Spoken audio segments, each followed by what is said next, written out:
नमस्कार, यहाँ से .com पर आप सभी का स्वागत है। साक्षात्कार संख्या 153। आज हमारे साथ हैं वृष सुंदर झांगड़, जो कि आजकल अपनी बात के संपादक हैं। साक्षात्कार के लिए समय निकालने बहुत बहुत धन्यवाद। तो जैसे कि मैं सामान्यतः पूछता हूँ, शुरुआत करते हैं परिवार से। परिवार में कौन कौन है? परिवार में पिताजी हैं, माताजी हैं, भाई है, बहन है। अच्छा, माता जी क्या नाम है? माताजी का नाम भंवरी देवी। पिताजी का? पिताजी का गौरी शंकर झांगड़। गौरी शंकर जी। और हाँ, और ससुराल कौन सी जगह है? सुतोद। धर्मपत्नी जी गृहिणी है? हाँ, गृहिणी। अच्छा, क्या नाम है उनका? रूपा देवी। रूपा देवी। और संतान? संतान एक पुत्र है, दो पुत्रियाँ हैं। एक पुत्र और दो पुत्रियाँ। नाम बताना चाहेंगे? हाँ, पुत्र कन्हैयालाल है। अच्छा, पुत्रियों का? पुत्रियों का एक बड़ी वाली का संगीता और छोटे वाली रेखा झांगड़। अच्छा। हाँ, जो कि नेत्री भी है SFI की ना? हाँ, SFI में रही है, अभी जिला परिषद की अच्छा। मेंबर है। तो अपनी शिक्षा के बारे में बताना चाहेंगे? शिक्षा में 11 क्लास तक पढ़ा ली। 11 क्लास। सीकर में? नहीं, गांव में पढ़ा, फिर 6ठी क्लास किरडोली से पास की, फिर काकोली में पढ़ा। अच्छा। तो पढ़ते समय के दोस्तों को याद करना चाहेंगे? बस ज़्यादातर गांव के ही बच्चे साथ पढ़ते थे। और कोई प्रिय गुरु जी? बस सबका आशीर्वाद रहा है। हाँ। पढ़ते समय विषय कौन सा अच्छा लगता था आपको? वैसे तो करीब कॉमन ही होते थे उस समय हम पढ़ते थे। वो आर्ट में जो भी था, इतिहास, पॉलिटिकल। पढ़ाई के अलावा अन्य शौक भी थे? खेल कूद का, लिखने का कोई? खेल कूद में उस समय इतना नहीं था, लेकिन थोड़ा वाद विवाद, अंताक्षरी वगैरह और भाषण, इसमें थोड़ा सा इनमें रुचि थी। तो कोई प्रतियोगिताएं भी जीती थी उसमें स्कूल लेवल पर? स्कूल लेवल पर जीती थी ना? अच्छा, तो उसके बाद आजीविका के लिए? आजीविका के लिए वो पैतृक काम, जो कारपेंटर का हमारा काम था, वो भी करता था। पिताजी सिलाई का काम करते थे, तो वो काम भी मैंने थोड़ा किया, आता है पूरा। यहीं राजस्थान में किया, बाहर भी गए हैं? क्योंकि खाती जाने लोग बाहर भी जाते हैं। नहीं, मैं ज़्यादातर गांव में और सीकर में काम किया। गाँव में सीकर में किया। तो बाद में अभी आप इस संगठन से जुड़े हैं, SFI से भी जुड़े हुए हैं। तो इस संगठन से कब से जुड़े आप, और फिलहाल क्या भूमिका आपके यहाँ? थोड़ा बोलते हैं। हाँ। वैसे मैं SFI में नहीं रहा, लेकिन एक SFI वामपंथी विचारधारा वाला, छात्रों में काम करने वाला संगठन है। मैं वो एक दूसरे वामपंथी संगठन, भारत की Janwadi Naujawan Sabha, Democratic Youth Federation of India ji, जिसकी स्थापना इस देश में 1980 में पंजाब के लुधियाना शहर में हुई जी। और उसकी स्थापना करने वालों में उत्तर प्रदेश के, जिसको आज़ादी से पहले संयुक्त प्रांत कहा जाता था, उस प्रांत के भगत सिंह के साथी शिव कुमार और पंडित किशोरी लाल, जो भगत सिंह के साथ विभिन्न मुकदमों में जेल में भी रहे जी। उन लोगों की अगुवाई में जो ये भारत की जनवादी नौजवान सभा का 3 नवंबर 1980 को जो स्थापना हुई, उसका मैं सदस्य रहा। 1983 में बना जी।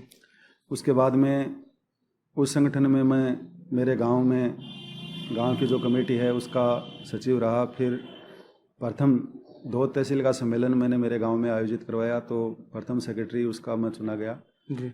फिर 1994 से लेकर 2004 तक उसका सीकर जिले का भी मैं सेक्रेटरी रहा जी। उससे संगठन में काम करने के दौरान मेरे को हिंदुस्तान के वामपंथी आंदोलन की ख्यात शख्सियत, उनसे मिलने, वामपंथी सरकार जो केरल में बनी थी सबसे पहले 1957 में, उसके मुख्यमंत्री कामरेड EMS नमूद्रीपाद, हरकिशन सिंह सुरजीत, ज्योति बसु जैसे नेताओं को भी मेरे को सुनने का और समझने का मौका इस दौरान मिला।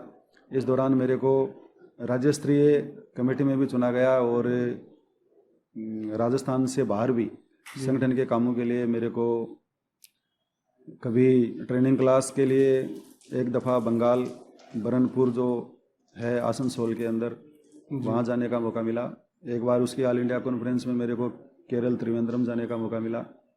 एक बार पंजाब और हिंदुस्तान के मशहूर शहर अमृतसर में कॉन्फ्रेंस हुई, उसमें मौका मिला जिसमें मैं मेरी घरवाली को भी साथ लेके गया। जी जी। वहाँ जलियांवाला बाग और दूसरी चीज़ें देखने का मेरे को अवसर मिला। और क्योंकि वैसे मैं शुरू से इस संगठन में रहा, तो मेरा जो जॉब है पुश्तैनी, वो जो कारपेंटर या सिलाई वाला करता था, वो भी थोड़ा डिस्टर्ब रहा। जी जी। और मैं वो करता तो भी मेरे को वो मौके शायद ही मिल पाते देश के विभिन्न स्थानों में जाने के, घूमने के और समझने का, जो आज मैं समझ पाया हूँ। तो मैं कह सकता हूँ कि हमारा इस संगठन के जुड़ाव के चलते ही मेरे को देश और दुनिया के बारे में ये जो एक समझदारी मेरी बनी है, उसके पीछे तो बाकी संगठनों से कैसे भिन्न है आपका संगठन, बताना चाहेंगे? बाकी संगठनों से हमारा संगठन इसलिए थोड़ा भिन्न है कि चूँकि मैं पहले ही कह चुका, भारत की जनवादी नौजवान सभा उस परंपरा की वाहक है जिसको भगत सिंह ने 1925 में नौजवान भारत सभा के नाम से बनाकर इस देश में आज़ाद होने का एक स्वप्न इस देश के आम नौजवान विद्यार्थी के सामने जो रखा था और अपना बलिदान दिया था। आज़ाद भारत में भी वही समस्याएं बेरोजगारी की है, शिक्षा की है, उन समस्याओं से हम जूझ रहे हैं। आज भी हम देख रहे हैं किस तरह से हमारे पुरखों ने हमारे सीकर जिले के पल थाना गांव में स्कूल बनाने का उद्यम किया था 1935 में, और तत्कालीन सामंतों ने स्कूल को गिरा दिया था। और आज आज़ादी का कल हमने मनवाया 71वां हमारा स्वाधीनता दिवस। हमारे प्रधानमंत्री जी ने लाल किले से विभिन्न तरह की बातें, विभिन्न तरह के इरादे इस देश को आगे ले जाने के लिए घोषित किए, लेकिन इसी समय हमारी मुख्यमंत्री वसुंधरा साहिबा ने राजस्थान में लगभग 25,000 स्कूलों को है वो बंद किया। बंद हुए। तो हम देख रहे हैं कि कुछ परिस्थितियां इस देश में वही निर्मित हो रही हैं जिन परिस्थितियों के लिए भगत सिंह और उनके साथियों ने आंदोलन किया था। आज के दिन मैं जो ये इस मुकाम पर पहुंचा हूं, इस मुकाम पर मैं मेरे परिवार के बैकग्राउंड को भी थोड़ा सा याद इस मौके पर करना चाहूँगा। मेरे दादाजी जिनका नाम टोडाराम था जी, उनके माताजी पिताजी की मृत्यु जो है वो 5 साल के मेरे दादाजी थे तब वो उनकी मृत्यु हो गई थी। हाँ। लेकिन मेरे दादाजी युवा हुए तो संयुक्त परिवार में जो एक होता है अमूमन जिसके वारिस वो ख़त्म हो जाते हैं, माता पिता या साया उड़ जाता है, तो किन परिस्थितियों से उसको गुजरना पड़ता है, कितना टॉर्चर होना पड़ता है, उन सब परिस्थितियों से गुजर कर मेरे दादाजी ने अपना एक जो काम था, मेरे गांव में दूसरे लोग भी जो करते थे, ऊंट के ऊपर जो लगता है जीन, जिसको जीन बोलते हैं, वो 2 तरह के जीन बनते थे। एक बोलते थे छड्डी का जीन, जिसको शौकिया लोग थे, वो जो ऊंट की सवारी करते थे गांव में जाने के लिए, इस गांव से उस गांव तक, या मेलों में जो ऊंट दौड़ते थे गणगौर के अंग्रेजी में प्रोफेशनल है तीज के अवसर पर। अच्छा। वो जीन भी बनाते थे और वो उसमें मुख्यतया लकड़ी और पीतल काम में आता था। एक जीन जिसको हम कहते हैं वो मुख्यतया खेती के काम, जिसको वो लद्दू जीन बोलते थे, तो वो भार ढोने के काम में आता था। वो जो उसमें मुख्यतया लकड़ी और लोहा काम में लिया जाता था। तो उसको काम को चालू किया। चालू करने के साथ साथ फिर गांव के दूसरे लोग जो मेड़ों में बेचने जाते थे, तो मेरे दादाजी भी फिर उनके साथ जाने लगे, तो थोड़ा वो व्यापार भी सीख लिया। और इस दौरान काम काफ़ी बढ़ने से आस पड़ोस के गाँव में भी वो जीनों का ठेका देने लगे, जीन बनवाने लगे। फिर पर्वतसर और दूसरी जगह पुष्कर के मेले में वो जीन ले जाते थे, और एक बड़ी मेहनत करके एक शानदार हवेली हमारे दादाजी ने खड़ी की। और चूँकि उनको देख के ही हमारा परिवार आगे बढ़ा, तो मेरे पिताजी भी बहुत एक मेहनती इंसान रहे हैं। अभी जिनकी उम्र 70 साल हुई है, वो सुबह 4:30-5 बजे हमेशा उठ के नित्यक्रम करने के बाद में वो काम करते। आज भी वो बहुत हार्ड वर्क करते हैं। लकड़ी का काम, सिलाई का काम किया और खेती का काम। इस तरह से मैं हालांकि उस तरह से मेहनती नहीं रहा हूँ जी जी, आंदोलनों में, पूर्वजों की तरह। मेहनती नहीं रहा हूँ, लेकिन जिस विचारधारा जो है और जिस पार्टी का मैं समर्थक हूँ, भारत की कम्युनिस्ट पार्टी मार्क्सवादी, उसके जो भी प्रिंसिपल हैं उनको मैंने मेरे दिल से स्वीकार किया है और उसके सब प्रोग्रामों में और संगठन में जिसमें मैं काम करता हूँ वो भूमिका में पूरी मेहनत से निभाता रहा हूँ। तो घर वालों का पूरा सहयोग रहा करने वाले। तो मैं ये कहना चाहूँगा खास तौर से घर वालों का, फिर शादी हुई तो मेरे धर्मपत्नी जी मेरा पत्नी रूपा देवी और जो भी मेरे बच्चे हैं वह कभी किसी ने मेरे को टोका नहीं और इस मुकाम पर पहुंचाने में उनका बहुत बड़ा योगदान है। आज के दिन मैं 2 जगह है मेरी भूमिका थोड़ी बहुत निभाने की कोशिश कर रहा हूँ। एक है मजदूर आंदोलन हिंदुस्तान का, जिसमें हमारा संगठन है CITU, CITU centre of Indian trade union, भारतीय ट्रेड यूनियन के अंदर, जिसका मैं सीकर जिले का सचिव हूँ। अभी नई भूमिका इस मजदूर आंदोलन में मैं पिछले 4 साल से निभा रहा हूँ। और इसमें भी जो हमारा एक संगठन है जो मुख्यतया असंगठित क्षेत्र में काम करता है। हिंदुस्तान में ज़्यादातर मजदूर हैं वो असंगठित क्षेत्र में ही हैं। इसमें मुख्यतया कारपेंटर लोग हैं, जो चेजारा लोग हैं, पेंटर हैं और इस तरह से दूसरे काम करने वाले जो लोग हैं, बिल्डिंग का काम करने वाला है, जो खुले में काम करते हैं या सेल्फ एम्प्लॉयड करते हैं। हाँ, तो उनकी बेहतरी के लिए हम लोग काम करते हैं और उसके लिए हिंदुस्तान में सरकार पे दबाव डाल के हमारी सीटू ने 1996 में देवेगौड़ा की सरकार में एक कानून भी बनवाया है असंगठित मजदूरों के लिए, जिस कानून के द्वारा यह सरकार गारंटी करती है कि मजदूर के बच्चे को छात्रवृत्ति मिलेगी, मजदूर के घर में नया मेंबर आएगा तो उसको प्रसव की सहायता दी जाएगी, उसके बाद में उसका कौशल विकास हेतु कुछ उसको आर्थिक सहायता दी जाएगी, बीमार होगा तो भी वो उसको मदद दी जाएगी और जो इस दुनिया से जाएगा तो भी क्रियाक्रम के नाम से उस परिवार को कुछ मदद मिलेगी। मैं फक्र के साथ कह सकता हूँ इस काम को हाथ में लेने के बाद में सीकर जिले में बहुत सारे लोगों को, संख्या अनुमानित ये हो सकता है कि ज़्यादा नहीं मैं कहूँगा, लेकिन 3000 लोगों को हमारे संगठन द्वारा आज के दिन 51,000 और 55,000 रुपये सीकर जिले में मिले हैं। छात्रवृत्ति का बहुत सा पैसा मिला है।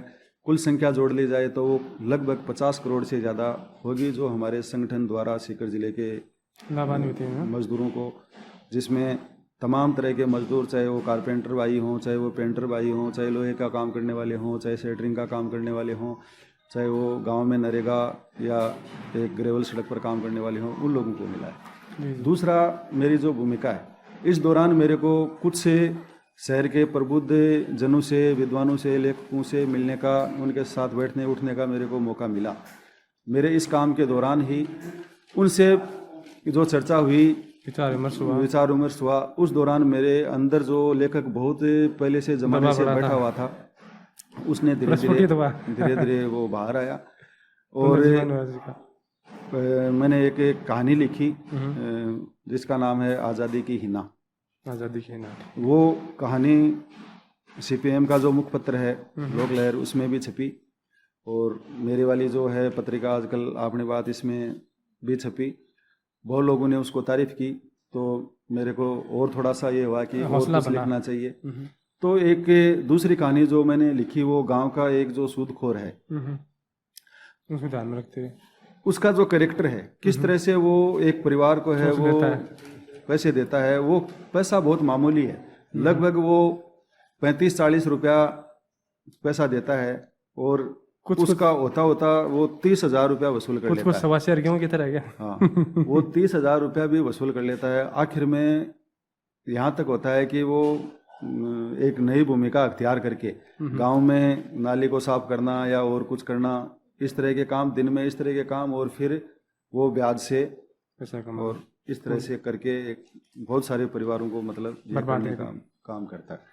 तो वो कहानी मैंने लिखी रामनारायण के नाम से। वो सब कैरेक्टर हमारे समाज में, हमारे गांव में उपस्थित हैं। माहौल को देख के लिखा आपने। हाँ, तो इस तरह से ये जो मुकाम है दोनों संगठनों में, आज के दिन लेखक संघ जो है हमारा उसमें, और ये जो हमारा संगठन है भवन निर्माण मजदूरों का जो संगठन है असंगठित क्षेत्र का जो सीटू का है, इसको मेरे को अखिल भारतीय कार्यकारिणी में भी आज चुना गया है। पिछले दिनों। और अभी 27 तारीख को इसकी जो मीटिंग होगी विजयवाड़ा में अभी होने जा रही है 29-30 अगस्त को। इसमें मैं 27 तारीख को अभी जाऊंगा। तो सभी से यही कहूँगा, अपने अपने क्षेत्र में अपने काम को लगन से करो, और जो भी हैं समाज में जो कुछ बुराइयां हैं उनके खिलाफ हमें लड़ते रहना चाहिए, और यही है कि हम हमारे काम में सच्चे होकर आगे बढ़ते रहें। हाँ, तो ये त्रैमासिक पत्रिका जो आजकल आपने बात तो बताना चाहेंगे, इसके लिए किन किन का सहयोग मिला, कैसे विचार आया आपके मन में कि पत्रिका निकालें? दरअसल पत्रिका निकालने के लिए जो वो कुछ दिमाग में उमड़ घुमड़ तो रहा था, लेकिन उसकी जो रूपरेखा बनी वो जो विश्वकर्मा विद्यापीठ है, जांगड़ बोर्डिंग के नाम से भी उसको जाना जाता है, वो कुछ बच्चों का था कि एक कुछ हम हमारी बात कुछ करना चाहते हैं। तो छोटा सा मंच हो, बड़ी किताबों में जगह नहीं मिल पाती। हाँ, तो मैंने वो शुरू में एक आपने बात नाम से वो दिया। ये नाम थोड़ा सा मित्रों से थोड़ा पूछ के सलाह करके वो जब वो बुक निकाली तो वो क्या आपने बात का मतलब हमारा ये था कि वो हम लोगों की बात हो, सुनने में अपनापन महसूस होता है, अपनापन महसूस होता है। लेकिन वो जब किताब को निकाला उसके बाद में कुछ लोगों ने कहा इसका टाइटल रजिस्टर्ड होना चाहिए, और तो वो मेरे को भी इस क्षेत्र में नया था तो कुछ वो सीखना ज़रूरी था। उसके लिए आवेदन किया तो वो आवेदन मिला नहीं। दूसरे आवेदन किए तो चूँकि वो अपनी बात नाम वो जम गया था, तो हमने ये आजकल अपनी बात नाम भेजा। वो टाइटल भारत सरकार ने उसको स्वीकार किया। फिर जो हमारे थे जन कवि जो पहले से लिखते आ रहे थे, वामपंथी विचारधारा में थे, हमारे बडाडर के रामेश्वर जी बगड़िया, उनकी प्रेरणा रही कुछ लिखने की। और हमारे आनंद नगर में जो रहते हैं पवन पारस, उनसे भी बहुत हमारा पुराना याराना था, क्योंकि वो भी शहर में बहुत सारे प्रोग्रामों में कविता पढ़ना और प्रोग्राम को होस्ट करना, काफ़ी कुछ इस क्षेत्र में काम था। तो मेरे को भी सहयोग मिला, प्रेरणा मिली, और जो धीरे धीरे एक फिर कारवां जुड़ता गया, तो एक त्रैमासिक इस पत्रिका को निकालने का विचार आया। फिर जो आजकल अपनी बात नाम से पहला हमने निकाला, वो हमारे कब निकाली थी? पहले लेखक संघ के जो थे, पहला अंक कब निकाला था? ये करीबन 4-1 साल की बात हुई, जब हमारे लेखक संघ के राजस्थान के अध्यक्ष थे हरीश बादाणी, बीकानेर के रहने वाले थे वो वैसे जी। और उनका बहुत बड़ा हिंदुस्तान में एक इस क्षेत्र में काम था, योगदान था, नाम था। पाठ्य पुस्तकों में भी उनकी किताबें चलती थी। रोटी नाम सत्य नाम से भी उनकी एक बहुत महत्वपूर्ण किताब हुई। वो भी इधर आए, हम सब लोगों से सीकर के जो कवि लेखक थे उन लोगों से उनका 2-3 बार राब्ता हुआ, मिलाप हुआ। तो वो उनका जब देहांत हुआ तो पहला अंक जो मैंने निकाला वो उनके याद में एक तरह से उनको संस्मरण कह दीजिए, संस्मरण या उनको याद करने के बतौर जो निकला। फिर ये एक कारवां लगातार बढ़ता गया, और ये एक बहुत बड़ी खुशी की बात है कि सीकर के बहुत सारे जो लेखक लोग हैं, जन युवा हैं, हाँ, दूसरे हैं साथी, गणेश बेरवाल जो हमारे ही प्रेरणा स्रोत रहे हैं इस विधा में, और महावीर जी व्यास हैं, और भगवान सिंह झाझड़िया, और दूसरे लोग कॉलेज में भी फिर बहुत से लोगों का हुआ। तो कवियत्री सरोज डाखा से भी परिचय हुआ, उनकी भी रचनाएं मेरी किताब में छपी, और बहुत सारे लोग, किसी को मैं छोटा नहीं करना चाहता इस अवसर पर। तो इसके लिए आपने शुल्क तो मात्र 10 रुपये रखा है? शुल्क मात्र 10 रुपये इसलिए रखा है कि आजकल किताबें बहुत महंगी हो रही हैं, और आम जो हमारी जो बात जहाँ तक है अपनी बात, वो है दबे कुचले जो रोटी के लिए जो संघर्ष कर रहे हैं, अपना जीवन चलाने के लिए जो लोग संघर्ष कर रहे हैं, उनकी जो बात है तो वो उनकी पहुंच से कीमत ज़्यादा रखने से वो बाहर हो जाती है। जी जी। लेकिन चूंकि जो ये खर्चा है वो जो यार दोस्त हैं, मित्र हैं, या इस क्षेत्र के कुछ रुचि रखने वाले लोग हैं, उनकी मदद से जो है तो वो हम बतौर विज्ञापन इकट्ठा करके जो एक मदद के तौर होता है, उससे हम लोग इसको। लेकिन इसका मुद्रण तो बहुत ही उच्च कोटि का, बहुत ही अच्छे पेज हैं, निकाल रहे हैं। महंगी तो पड़ती होगी। हाँ, तो चूंकि हमारा भी मकसद कोई इसमें वो कमाई करना और वो उस तरह से है नहीं, तो वो कुछ इस तरह से होता है कि गाठा लगता नहीं और ये एक सिलसिला है वो थोड़ा चल रहा है। तो मैं तो मेरी आपकी कविता कौन सी बताना चाहिए? बात खत्म करूंगा उससे पहले जो इसी अंक में छपी है बताएं। वो कविता आपको मैं बताता हूँ, सबके सामने यहाँ रखता हूँ। यही है वक्त की कुछ बोलो तुम, यही है वक्त की कुछ बोलो तुम, छंट जाए ये गर्दो गुबार की बोलो तुम। सीनों में सुलगती आग को बाहर आने दो, सीनों में सुलगती आग को बाहर आने दो, दहकते ज्वालामुखी को फूटने दो। जिंदा हैं वेमुला के बोल की बोलो तुम, यही है वक्त की कुछ बोलो तुम। उजड़ रही हैं दलितों की बस्तियाँ, उजड़ रही हैं दलितों की बस्तियाँ, नित नए सहारनपुर। लिबास बन गए हैं जिंदा रहने के पैमाने, लिबास बन गए हैं जिंदा रहने के पैमाने। जिंदा रहे गंगा जमुनी तहजीब की बोलो तुम, यही है वक्त की कुछ बोलो तुम, छंट जाए ये गर्दो गुबार की कुछ बोलो तुम। धन्यवाद। एक छोटी सी अंतिम सवाल है, छोटा सा, कि आप संपादक हैं, एक संपादक, अच्छे संपादक का चरित्रण बताएं कि चित्र चरित्रण कहीं कैसा उसमें व्यवहार होना चाहिए, कैसा, क्योंकि हर क्षेत्र में क्या है कि बहुरूपी भी आए हैं, घुसपैठी भी घुस आए हैं, ठीक है ना। तो एक संपादक जो है किस तरीके से सामग्री को नियंत्रित कर सकता है और किस तरीके से अच्छा अपनी तरफ से दे सकता है, बिना कोई झुके, बिना कोई प्रकाश सके, बिना कोई जो है उत्पादकीय दबाव में आए, संपादक बना कार्य कर सकता है। क्योंकि आजकल पत्र पत्रिका न्यूज पर देखते हैं हम लोग कैसा किस तरह का संपादन होता है, एक अच्छा संपादक किस तरीके से कार्य उसके लिए खास तौर से ये तो ज़रूरी थोड़ा होना ही होता है कि सबसे पहली जो बात है वो ये है कि चूँकि हमारा समाज बहुरंगी और एक बहुविधा और विभिन्न संस्कृति वाला समाज है, तो जाहिर सी बात है कि सब लोगों का एक समान विचार होना या एक तरह से उसका होना वो संभव नहीं है। तो संपादक के लिए ये ज़रूरी होना पहली शर्त है कि वो तमाम विभिन्न ख्यालात को भी अपनी किताब में जगह दे, क्योंकि किसी के विचार हम दबा नहीं सकते। दूसरा ये है कि किताब बराबर चलती रहे तो उसकी ये भी ड्यूटी है कि वो भाई सब लोगों से मिलना जुलना है, उसके लिए सामग्री इकट्ठा करना है, फिर कुछ वो उसके लिए प्रेरणादायक चीज़ों को किताब में स्थान देना है, नए लेखकों को अवसर देना है, गांव में दूर दराज के इलाके में प्रतिभाएं हैं उनको सामने लाना, घटना हो रही है उनका है। तो इस तरह से संपादक की बहुत बड़ी आपकी किताब को अनुदान मिले, क्योंकि ये एक अच्छी सोच है, और लोग आपसे संपर्क करें, इसके लिए कोई संपर्क सूत्र छोड़ना चाहें, कोई पता एड्रेस बताना चाहें, कोई टेलीफोन वगैरह बताना चाहें कि हो सकता है वीडियो देखिए कोई आपको अनुदान दे और अच्छी तरह चले और इसमें सहयोग करे, तो बताना चाहें? वो तो गांव सौड़दा ऐलान है, वहाँ संपर्क किया जा सकता है। और दूसरा वो मोबाइल नंबर जहाँ हम बैठते हैं किशन सिंह डाका भवन कोर्ट के सामने सीकर, और मोबाइल नंबर 99 83 93 8907। ठीक है ब्रजसुंदर जी, साक्षात्कार के लिए बहुत बहुत धन्यवाद, और उम्मीद करता हूँ कि जो ये जोत आपने जगाई छोटी सी आजकल अपनी बात, और ये और रफ्तार पकड़े और लोगों के मनों में जो है इच्छा है, और लोग महसूस करेंगे जो विचार आप उनको समझाना चाहते हैं वो उन्हें आसानी से समझ में आए, और आप अपने लक्ष्य में जो है सफलता प्राप्त करें। साक्षात्कार के लिए बहुत बहुत धन्यवाद।